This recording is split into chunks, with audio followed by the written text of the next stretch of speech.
കേരള ചരിത്രത്തിൽ ആദ്യമായിട്ടാണ് ഒരു രാഷ്ട്രീയ പാർട്ടിയെ എൻഫോഴ്സ്മെന്റ് ഡയറക്ടറേറ്റ് പ്രതി ചേർക്കുന്നത്, അതും കരുവന്നൂർ കേസിൽ.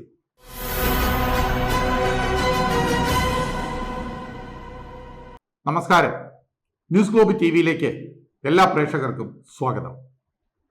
CPM-നെ പ്രതി ചേർത്ത എൻഫോഴ്സ്മെന്റ് ഡയറക്ടറേറ്റ് കേരള ചരിത്രത്തിൽ ആദ്യമായിട്ടാണ് ഒരു രാഷ്ട്രീയ പാർട്ടിയെ എൻഫോഴ്സ്മെന്റ് ഡയറക്ടറേറ്റ് പ്രതി ചേർക്കുന്നത്, അതും കരുവന്നൂർ കേസിൽ. കരുവന്നൂരിൽ ഏതാണ്ട് 300 കോടിയോളം രൂപ വെട്ടിച്ചു എന്ന് കണ്ടെത്തിയിട്ടും അതിനെതിരെ നടപടികളൊന്നും എടുക്കാതെ പോയവന്റെ പണം പോകട്ടെ എന്ന് പറഞ്ഞ് CPM കൈകഴുകിയപ്പോ എല്ലാ രാഷ്ട്രീയ കക്ഷികളും കരുവന്നൂരിലെ ആ തട്ടിപ്പിനെ കുറിച്ച് സംസാരിക്കാൻ തുടങ്ങി.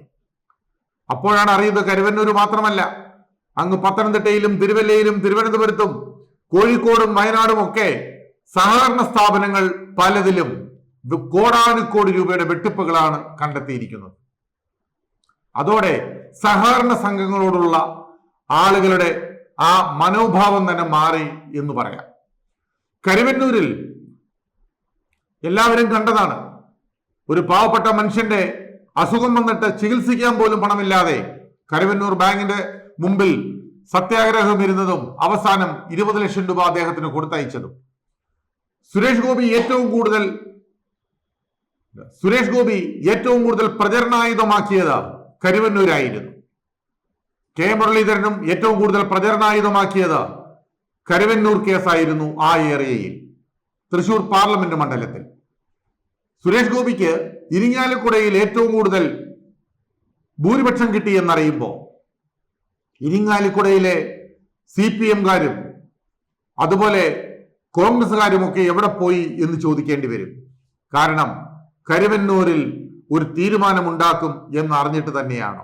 പ്രധാനമന്ത്രി നരേന്ദ്രമോദി പോലും ഇവിടെ വന്നിട്ട് അന്ന് പറഞ്ഞിരുന്നു, കരുവന്നൂരിലെ ഒരു പൈസ പോലും ആർക്കും നഷ്ടപ്പെടില്ല, അത് തിരിച്ചു കൊടുക്കും, ശക്തമായ നടപടി ഉണ്ടാകും എന്നൊക്കെ പറഞ്ഞിരുന്നു.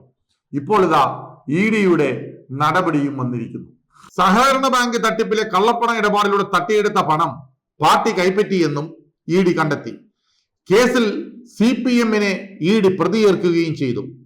ഇതിനു പുറമെ പൊറത്തിശ്ശേരി ലോക്കൽ കമ്മിറ്റി ഓഫീസ് നിർമ്മിക്കാൻ CPM വാങ്ങിയ 5 സെന്റ് ഭൂമിയും ED കണ്ടുകെട്ടി. കരുവന്നൂർ ബാങ്കിലെ 5 അക്കൗണ്ടുകൾ, തൃശൂർ ജില്ലാ കമ്മിറ്റിയുടെ 2 അക്കൗണ്ടുകൾ, ഇരിങ്ങാലക്കുട ഏരിയ കമ്മിറ്റിയുടെ പേരുള്ള അക്കൗണ്ട് എന്നിവയാണ് ED മരവിപ്പിച്ചത്. കരുവന്നൂർ സഹകരണ ബാങ്ക് തട്ടിപ്പിൽ ആകെ 29 കോടിയുടെ സ്വത്തുക്കളാണ് ED കണ്ടുകെട്ടിയിരിക്കുന്നത്. ബാങ്കിൽ നിന്നും അനധികൃതമായി ലോൺ സമ്പാദിച്ച 9 വ്യക്തികളുടെ സ്വത്തുക്കളും ED കണ്ടുകെട്ടിയവയിൽ ഉൾപ്പെടുന്നു. ഇങ്ങനെ പോകുന്നു ED-യുടെ കരുവന്നൂരിലെ നടപടികൾ. എന്തൊക്കെയാണെങ്കിലും ഇനിയെങ്കിലും ചിലപ്പോ നിക്ഷേപകർക്ക് ആശ്വസിക്കാം.